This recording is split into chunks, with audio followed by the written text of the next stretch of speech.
Buenas tardes a todos y bienvenidos a mi casa. Soy Guillermo Arduino en la ciudad de Atlanta. Esto es Encuentro Digital CNN. Qué lujo, ¿no? Poder hablar 30 minutos con un especialista, con gente que realmente conoce distintas disciplinas, pero siempre tratamos de ponerlo en el contexto de la pandemia del coronavirus por cómo nos ha cambiado la vida de un día para el otro y la incertidumbre que tenemos que enfrentar hasta que haya una solución. Y ese hasta probablemente se estirará unos cuantos meses más. Pero el jueves se marca el Día de la Prevención del Suicidio a nivel mundial. Es un día muy importante y además porque el efecto directo de la pandemia, más allá de lo médico y lo orgánico, lo tuvo en la parte psicológica. Y hemos dado tiempo para hablar de este tema con distintos especialistas. Hemos abarcado el tema también de la meditación, de la respiración, de las psicoterapias, de la nutrición, para estar mejor preparados ante esto. Les quiero presentar al doctor Christian Lackner. Él es psiquiatra geriátrico y neuropsiquiatra de la Mayo Clinic en Estados Unidos. Ahora está con nosotros en Jacksonville, Florida. ¿Cómo le va, doctor? Muy buenas tardes, don Guillermo. Un placer estar en su programa. Le agradezco la invitación y espero poder ayudarles. Sí, cómo no. Y primero me gustaría definir a la psiquiatría, porque sabemos que la psicología es el estudio de la conducta humana. ¿Qué es la psiquiatría desde el punto de vista de su definición? Pues la psiquiatría para mí también estudia el comportamiento humano, pero también ve la parte biológica. Como seres que somos, como en parte del cuerpo es un organismo, el cerebro es un órgano más, y hay que poner atención al cerebro, porque el cerebro reacciona de acuerdo a las funciones del cuerpo. Hay problemas médicos que pueden afectar al cerebro, pero también la parte psicológica puede tener influencia en el cerebro y viceversa. El cerebro puede afectar la parte psicológica y el cerebro puede afectar también la parte física. Además, la diferencia entre un psicólogo y un psiquiatra es que el psiquiatra es médico y puede recetar medicamentos, mientras que el psicólogo no, ¿no es cierto? Pues esas sí, es ciertas definiciones que se han manejado a través de los tiempos, pero en general el psiquiatra es el médico que se enfoca en los problemas neurológicos que afectan la conducta humana, las emociones, a veces la parte cognitiva también, distorsiones como psicosis, por ejemplo, desprendimiento de la realidad que se llama. Y no solo eso, hoy en día pues habrán algunos psicólogos o incluso enfermeros o lo que llamamos profesionales que proveen apoyo, que también pueden recetar de acuerdo al estado donde estén practicando. Pero lo importante es eso, poder ver al cerebro en el contexto del organismo enfocado en la conducta y el pensamiento. Bueno, te decía al principio que el jueves marcamos el Día de la Prevención del Suicidio a nivel global y la primera pregunta que me surge es, claro, no podemos ignorar el momento en que nos encontramos, ¿no? Pero ¿somos todos proclives algún día a caer en una circunstancia, en un estado de ánimo que nos haga propensos al suicidio o hay gente que nace, crece y se hace de alguna forma que nunca se va a cuestionar al suicidio como opción? Bueno, muy interesante su pregunta. La primera parte de esto me parece, en ciencia en general, nunca hablamos de nunca o siempre. Son términos que a veces esos absolutos es difícil realmente corroborarlos o llegar ahí. Sin embargo, existen muchos factores de riesgo que conocemos en torno al suicidio y claramente hay factores genéticos.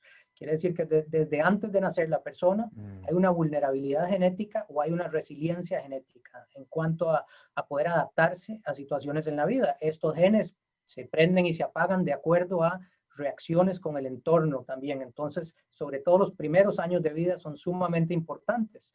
Sabemos que, por ejemplo, en poblaciones de riesgo donde han atravesado eh, trauma o algún tipo de abuso o algún tipo de carencias significativa o enfermedad, puede cambiar esa fisiología, el funcionamiento normal de neurotransmisores, de circuitos cerebrales, incluso de la estructura del cerebro, y hacer más proclive o más propenso, ¿verdad?, el poder llegar a un suicidio. Lo otro es, de acuerdo a esa resiliencia que tengamos, genética o no, pues más grande o menos grande tendrá que ser el detonante ambiental, estos estresores que llamamos que pueden generar esta ideación suicida y luego el acto. La psicología y la psiquiatría, me imagino que al ser ciencias son dinámicas. y yo en los años 80, voy a decir principios de los 80, cuando estaba en el colegio secundario, había estudiado, y esto es algo que yo lo traigo en las conversaciones con psicólogos habitualmente, y no logro una respuesta definitiva. Cuando yo estudié, se aclaraba en estos libros que el suicidio se daba en una persona que se encontraba no en un estado de depresión, sino de melancolía. Y ahí viene la definición, ¿qué es la melancolía, no?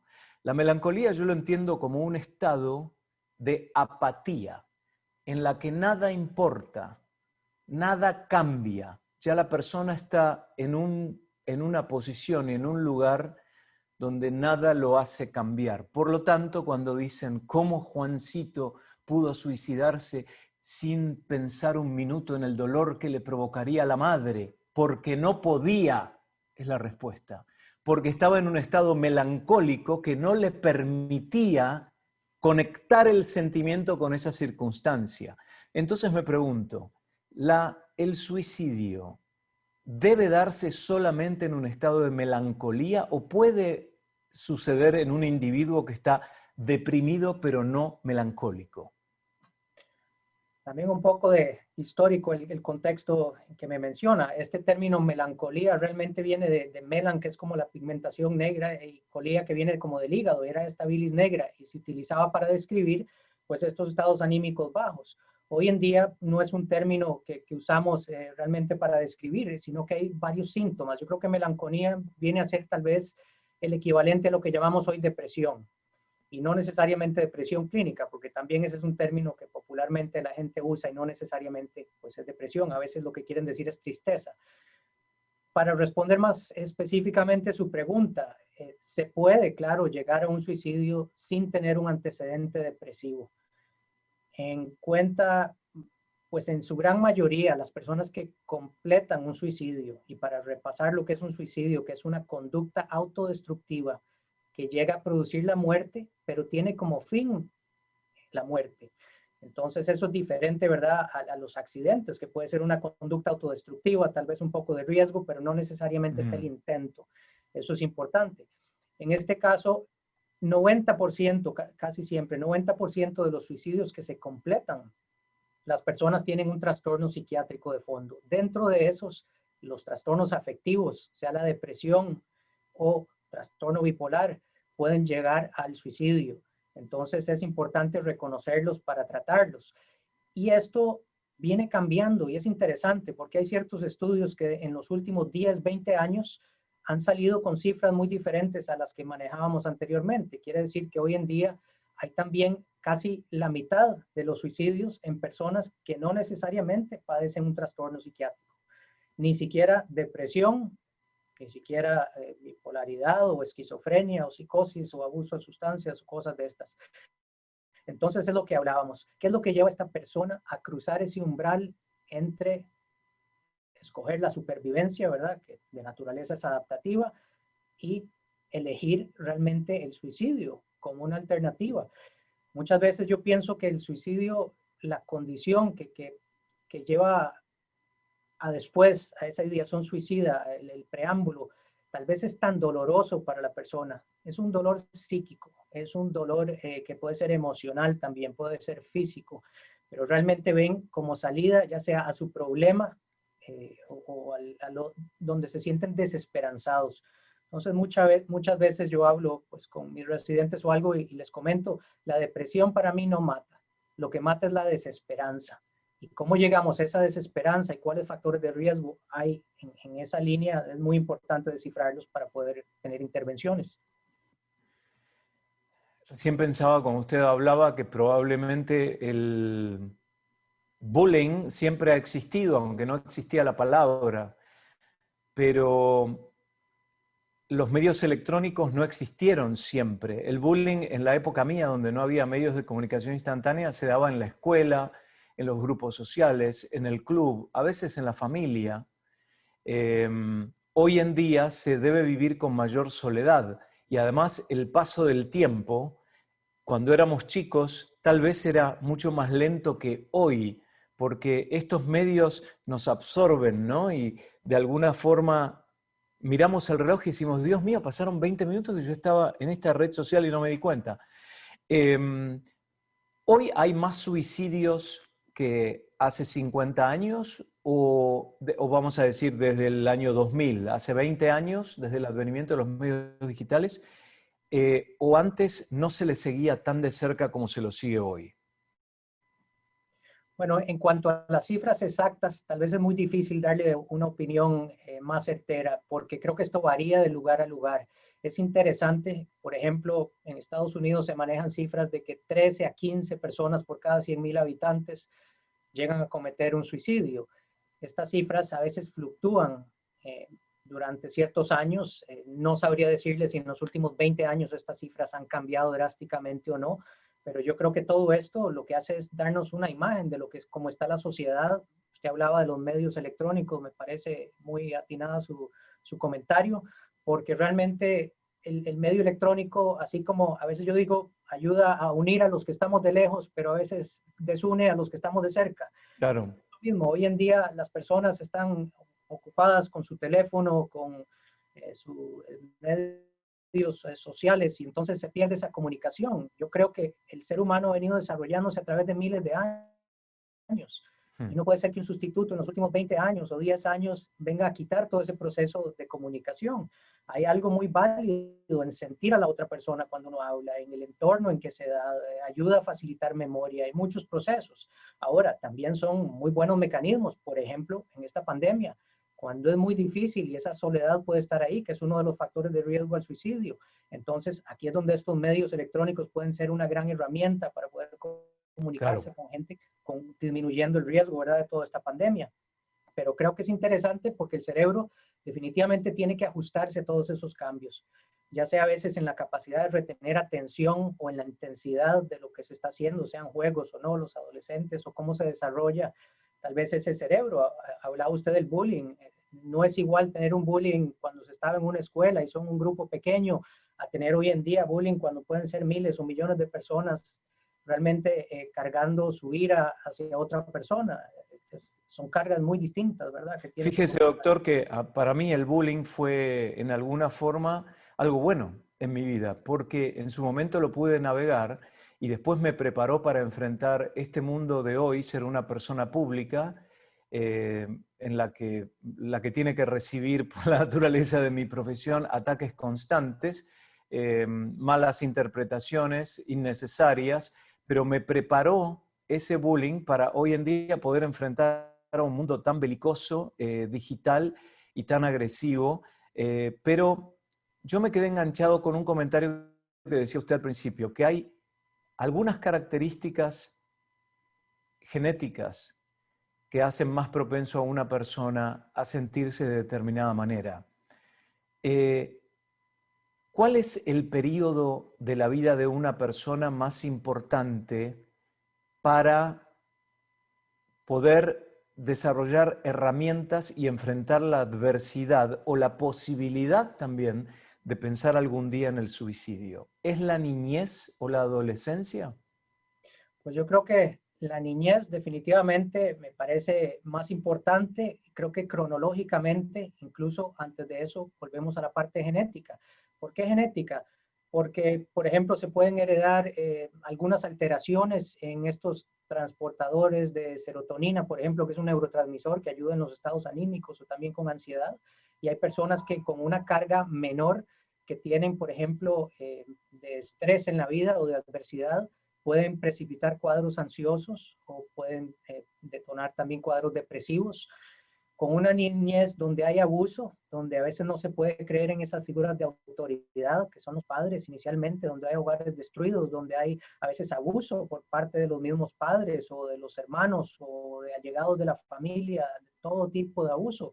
Esto cambia también la fisiología del cerebro. Hay un eje que se conoce como el hipotálamo, la hipófisis, que es otra glándula, y las glándulas suprarrenales que producen el ciclo del estrés, se secreta cortisol. Todos estos cambios se pueden dar a largo plazo con un evento traumático en la infancia. Entonces es muy importante velar por la infancia, velar por la educación, por ojalá tener pues padres de familia responsables, las necesidades básicas físicas también.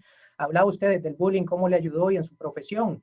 Pues no sé si usaría yo el término bullying, obviamente desconozco lo que usted ha pasado o no, pero sí me parece que tal vez hablar de adversidad no siempre es malo. No hay que vivir en una caja de cristal protegidos de todo. El ser humano necesita eso. Y una parte muy importante en el desarrollo de la persona, y aunque no soy psiquiatra de niños, pero el juego es importantísimo en los niños. Ahí aprenden esas jerarquías sociales, ahí aprenden los límites, ahí aprenden que hay unos que ganan, otros que pierden. Hay un montón de dinámicas que son importantes para la vida. Luego de esa niñez, si hay estabilidad, cuando se empieza el desarrollo con toda la etapa hormonal, donde la persona pues se va convirtiendo en un adulto, también aquí a veces se ven más cuadros de enfermedad mental. Puede ser también la parte hormonal, claro que tiene que ver con esa genética, pero también puede haber adversidad a esa etapa. Pero creo que es distinto llevar adversidad a mayor edad que llevar adversidad cuando se es más vulnerable. Y lo otro, por supuesto, que el cerebro se sigue desarrollando. Hoy en día pensamos como hasta los 25 años. Entonces, todos estos eventos, claro que pueden ir moldeando. Lo que pasa es que lo antes que llegue un insulto al cerebro, pues el mayor tal vez problema que pueda generar después en la vida. Así que son, pues también yo creo que la parte cronológica de todo esto tiene peso. Hay gente que dice, nadie cambia después de los 30, ¿no? Existe esa frase armada, ¿no? Como que la gente no cambia después de los 30 años. Y yo se desprende de lo que usted dice, doctor, que obviamente cuanto más temprano uno pueda entrar en contacto con sus sentimientos y cuanto más temprano uno pueda entrar en contacto con un profesional psiquiatra o psicólogo, será más rápido el proceso de beneficioso y también mucho mayor ese beneficio. Ahora, pensando en la gente con inclinación al suicidio o aquel que lo ha intentado una vez y por X causa no lo ha logrado a conciencia o en forma inconsciente, esa frase que dice, el suicida tarde o temprano lo logra, termina con su vida. ¿Es cierto o no? Yo no creo que las estadísticas realmente demuestren esto, pero creo que también se puede ver cierta lógica detrás de esto. Así como decía usted que después de los 30 nadie cambia, pues a veces hay rasgos de temperamento que traemos desde que nacemos y eso es lo que somos más entes físicos de lo que creemos. Luego la influencia del ambiente nos ayuda a modificar todos estos conocimientos, se produce lo que es la personalidad y eso es lo que nos ayuda a adaptarse. Con la edad esa personalidad siempre se puede aprender y siempre que uno puede aprender y darse cuenta de cómo está actuando, hay una posibilidad de cambio. Pero tal vez si se disminuye o es más difícil, ¿verdad? A edades más tardías. Tal vez en cuanto a esto que me mencionaba usted de si una persona una vez que comete un acto suicida va a terminar en el suicidio, creo que hay dos puntos diferentes. Hay mucha variabilidad en esto del suicidio. Por ejemplo, si vemos las mujeres tienen 3 veces más el intento de suicidios que los hombres. Sin embargo, generalmente los hombres llegan a completar el suicidio 4 veces más arriba que las mujeres. Entonces ahí ya eso nos dice que tal vez no es tan válido el punto, ¿verdad? Y es una diferencia de género nada más. La otra parte de todo esto es la intención. Ahora, como hablábamos, si hay una crisis que llevó a esa persona, esa desesperanza, a donde ya el dolor psíquico, interno, emocional, en fin, es tan grande que escoge quitarse la vida, puede hacer que esa persona tal vez no llegó a completar un suicidio y esos factores de riesgo modificables se pueden hacer intervenciones. Entonces, eso también, esos son vidas que definitivamente pueden cambiar, son situaciones. La parte esta que hablábamos de la genética y la biología, bueno, hoy en día también tenemos tratamientos que se le puede ayudar a la persona y tal vez no son los tratamientos ideales, pero 2/3 de las personas mejoran sus síntomas. Entonces creo que hay muchas herramientas y entre lo antes hagamos esto es mejor. Para mí cuando hablamos de prevención de salud mental, por ejemplo, a mí me parece importantísimo que en las escuelas y colegios desarrollen un currículum para hablar de todo esto, de las emociones, del bullying, de las interacciones sociales, en fin, creo que viviríamos mejor como sociedad. Sin embargo, sabemos que eso es difícil, también nos falta muchísimo conocimiento en todos estos aspectos cerebrales de conducta, de emociones. Así que creo que faltan varios factores y tiempo para poder llegar a un punto, porque todo pues, requiere, ¿verdad?, el recurso económico y alocar estos recursos a la sociedad. Pero lo otro también, volviendo a la parte del suicidio más en concreto, depende mucho de tal vez lo que se utilice. Hoy en día yo sé que hay mucho debate en cuanto a las armas, pero por lo menos en la parte médica lo tenemos muy claro. El acceso al medio letal va a generar más suicidios. Hay muchísimo estudio que demuestra esto. Entonces, parte de lo que se puede hacer en un suicidio es limitar el acceso. Entonces, el arma de fuego, por supuesto, es uno de los primeros factores que le pregunto uno al paciente cuando está con ideación suicida o no, o al familiar, si se puede llegar no sé, a proteger esto, a quitar el arma. Ahora, doctor, yo le voy a hacer una pregunta tal vez controvertida o controversial. ¿Por qué no al suicidio? ¿Por qué si una persona, más allá de lo religioso, si una persona en su sano juicio o con depresión toma la decisión de terminar con su vida, ¿por qué evitarla? Bueno, creo que es una pregunta que sí tiene muchas aristas, depende del lente con que se mire. Usted me hablaba, entonces, separando la religión de todo esto, ¿verdad? Y la espiritualidad, me parece que biológicamente, pues es una pérdida, es una falta de adaptación a la vida. Si la vida se trata evolutivamente de ir, como decimos, rodando con los cambios, ¿verdad? Adaptándose. La vida se trata de adaptación realmente, constante. Una persona que llega al suicidio no tuvo la oportunidad, y no digo que sea tal vez algo, una carencia que tenga esa persona, una debilidad, porque es muy difícil ponernos a entender o a juzgar lo que una persona puede pasar momentos antes de un suicidio, pero definitivamente en la parte biológica de desarrollo, de adaptación social, no se logró. Y no se logró, no sé si nosotros como sociedad le fallamos, o como médico le fallamos, o como familia se le falló, o la persona también cometió sus errores. En fin, son muchísimos factores, pero creo que tal vez desde ese punto de vista, pues es una pérdida realmente. No sé por qué cada vez que pienso en prevención de suicidio pienso en gente joven y no en viejos, en gerontes. ¿Cuán común es el suicidio en un adulto mayor? Pues realmente la población de más riesgo en cuanto a suicidio son los mayores de 70, 75 años. No way, ¿en serio? Generalmente de raza blanca, esa es la población que tenemos de más alto riesgo. En adolescentes hay otro pico más temprano a veces.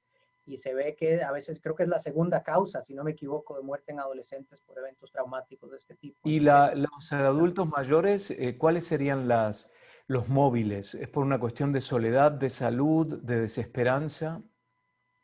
bien lo menciona usted, hay muchos factores, pero la soledad es uno, definitivamente. Entonces, ¿qué es lo que pasa? A veces, dependiendo del país donde se viva, hay más comunidad o menos comunidad, o acceso a familia o no acceso a familia. Pero sabemos, por ejemplo, que las personas que están casadas tienen un riesgo menor de suicidio que las que están Qué solteras.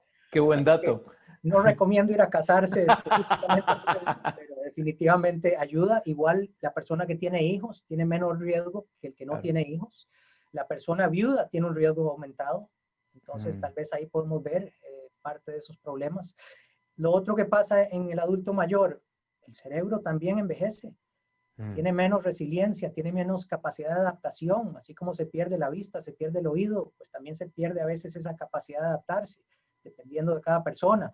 En cuanto a cambios físicos que hablábamos, las enfermedades crónicas, el dolor crónico, el no Y poder también valerse. eso aplica para la gente joven, ¿no? Porque yo recién pensaba, puede haber algún tipo de dolencia que acentúe un sentimiento de frustración, depresión y tristeza que tiene que ver meramente con un órgano, con lo biológico, pero que eso, si no existiera esa dolencia, tal vez la persona no tendría una inclinación hacia el suicidio. Por ejemplo, ¿qué desórdenes o qué condiciones podrían llevar a una persona a sentir desesperanza, generado por lo físico? Pues hay muchas condiciones, por ejemplo, enfermedades crónicas, tan común como el asma o diabetes o problemas pulmonares, la falta de respiración, problemas cardíacos, la artritis, dolores crónicos, personas que no pueden movilizarse. Entonces, a veces no son condiciones tan extremas, pero por supuesto también hay condiciones terminales, algunos tipos de cáncer. También, por ejemplo, lo ¿Pero hay hay en... algún órgano que se relacione directamente con el estado de ánimo? Por ejemplo, las tiroides. Definitivamente, pero yo creo que más de un órgano, yo me atrevería a decir que todos los órganos tienen a mayor o menor grado una influencia en el cerebro. Por ejemplo, tiroides, como hablaba usted, son hormonas. Es una hormona muy poderosa que tiene que ver con el metabolismo, tiene que ver con estados anímicos. Entonces, una persona, a veces lo más común es un hipotiroidismo, perdón, la tiroides está con bajo funcionamiento, puede llevar a procesos metabólicos que se disminuyen y al disminuirse este metabolismo también en áreas cerebrales, pues afecta, ¿verdad? La parte de ánimo. Hay Mm. estudios a veces con cáncer de páncreas, por ejemplo, también ligado mucho a depresión. También lo tenemos en problemas inflamatorios crónicos. Todas estas enfermedades inmunológicas, por ejemplo, va muy ligado al sistema límbico que llamamos en el cerebro, que tiene que ver con el proceso emocional y ciertas regulaciones. Entonces, realmente hasta un cuadro inflamatorio. Hay personas que hablando ahora hasta del virus, un cuadro de una enfermedad viral, la persona se siente sumamente mal 2 o 3 días, una fiebre, y a veces eso baja el estado anímico también, y si hay otros factores de riesgo además, pues Mm. el riesgo aumenta, ¿verdad? En cuanto a suicidio. Pensaba recién en un hogar que le brinda mucho amor a los niños, ¿no? Que hay mucha comunicación. Cuando usted decía al principio una experiencia traumática para un niño, que probablemente todos tenemos experiencias traumáticas o de abuso de una o menor, de mayor o menor medida cuando somos chicos.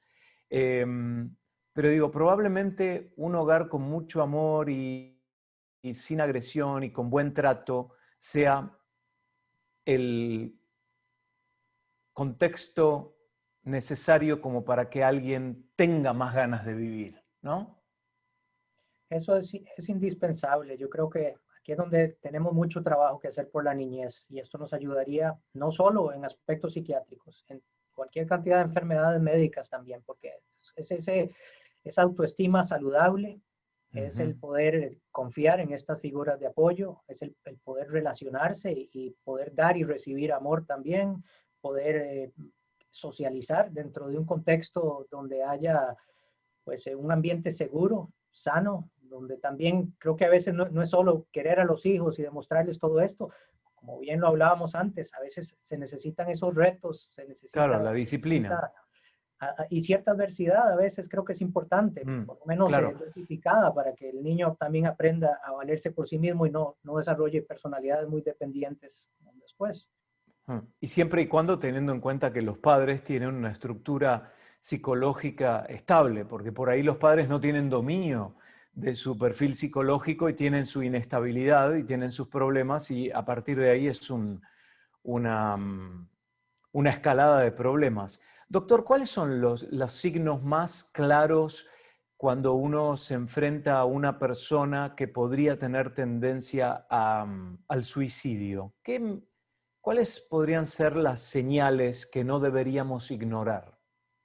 Pues creo que para hablar realmente de señales de suicidio, lo más importante es conocer el pensamiento de la persona. Creo que sin preguntarle va a ser difícil, a menos de que veamos cosas como que alguien empieza a cambiar las cosas, sus finanzas a nombre de otra persona, o empiezan movimientos de este tipo, o a veces se empieza a aislar y vemos que ya esa persona no interactúa dentro de la familia, o a veces tal vez inicialmente hablaba de un problema bastante grave que está enfrentando y luego como que no se vuelve a oír del problema a pesar de que el problema sigue vigente y es bastante grande. Todos estos pueden ser signos donde la persona está baja el estado de ánimo, donde está más irritable, más propenso al enojo, más aislado, el abuso de sustancias. A veces empieza persona que vemos que está tomando más alcohol de lo que tomaba antes, o que está fumando más, o tal vez otras drogas que son más dañinas, y la sobredosis. En fin, conductas más autodestructivas, pero sobre todo eso, la persona empieza a retraerse de su entorno, y estos son las personas que lo conocen, pueden darse cuenta de estas cosas. Y creo que aquí es donde a veces tenemos que dar el paso. Hay personas que sienten cierta incomodidad de hablar de las emociones o de los pensamientos de las personas. Creo que esto no deberíamos tener, pues obviamente no es preguntarle a cualquier extraño, ¿verdad? Dependiendo del contexto, pero sobre todo si es una persona que queremos, que tenemos cierta cercanía, ¿cómo estás? Te veo diferente, ha pasado esto, y hablar, empezar esa conversación y luego entonces la persona generalmente está desesperada por hablar, entonces la persona quiere también. Aquí es una gran oportunidad. Y yo creo que también existe cierta vergüenza, ¿no? Cierta conexión con, con la vergüenza cuando uno dice tal persona se suicidó, por ahí la familia no lo quiere decir. Existe también es una palabra tabú, evidentemente. Hemos estado mostrando un número de teléfono y alternativas para dirigirse si alguien conoce a alguien que esté en esta circunstancia, que pueda necesitar ayuda. También al final de esta grabación vamos a repetir toda esa información, la lista de contactos en caso de que sea necesario. Doctor, ¿usted cree que la situación, y esta es la pregunta final, la situación del suicidio y su incidencia en la sociedad, ¿va a mejorar o va a empeorar? Creo que va a fluctuar como lo ha hecho siempre, de acuerdo a las crisis en que estemos. Definitivamente ahora, pues con esta pandemia, con el problema económico, con una serie de factores que se están uniendo, pues creo que es una época difícil donde va a haber un riesgo de suicidio mayor. Creo que también, como todas las tormentas, son transitorias, esto pasa, entonces creo que es importante enfocarse. Si hablamos que la desesperanza lleva al suicidio, pues entonces la esperanza lo rescata del suicidio. Entonces yo creo que estas cifras es parte de esa adaptación social, cómo damos esperanza a la población, a nosotros mismos cuando estamos en situaciones difíciles. A veces el absorberse mucho en una situación, no vemos el resto. A veces dar un paso atrás, ver el panorama más grande, ver que hemos pasado adversidades, que todas estas situaciones pueden mejorar y apoyarnos en la gente que queremos o las personas que tengan su espiritualidad también es importante en todos estos procesos. Pero creo que al final de cuentas es eso, ¿qué nos ata? ¿Cómo vemos propósito en lo que hacemos? ¿Cómo pasamos un dolor con propósito? ¿Cómo pasamos una tempestad como esta con algún propósito que nos devuelva esa esperanza para que nos dé fuerza suficiente para atravesar por donde estamos pasando? Ahí está la palabra clave, doctor. Propósito, objetivo, meta, un lugar hacia donde caminar. Y tal vez, si alguien siente esa desesperanza, probablemente deba desconfiar de ese sentimiento y tratar de escaparse de ese sentimiento, comunicarlo, ¿no? Para que otra persona pueda accionar y de alguna forma salir de ese pantano en el que uno puede llegar a estar por un momento que probablemente, como dice el doctor, ante la falta de esperanza, surge esta desesperanza, pero la salida es justamente con esa meta, ese propósito, esa mirada hacia el futuro. El jueves se marca el Día Mundial de la Prevención del Suicidio. Hemos estado dialogando con el doctor Christian Lackner, que es neuropsiquiatra y psiquiatra geriátrico de la Mayo Clinic. Doctor, gracias por haberse acercado a nosotros y por todo este tiempo. Muchas gracias a ustedes por el programa y creo que esto ayuda a disminuir ese estigma que hablábamos en todo lo que son procesos de salud mental, que tenemos que acabar con eso para mejorar la calidad de vida de las personas. Ahí está la palabra, estigma también. Doctor, gracias. Y ustedes presten atención ahora cuando salgamos de esta conversación, los datos nuevamente donde se puede recurrir en caso de necesidad para uno o para un tercero, ¿no? Porque si no lo hacemos por uno, tal vez lo tengamos que hacer por otro. Soy Guillermo Arduino desde la ciudad de Atlanta. Esto es Encuentro Digital CNN. Hasta la próxima.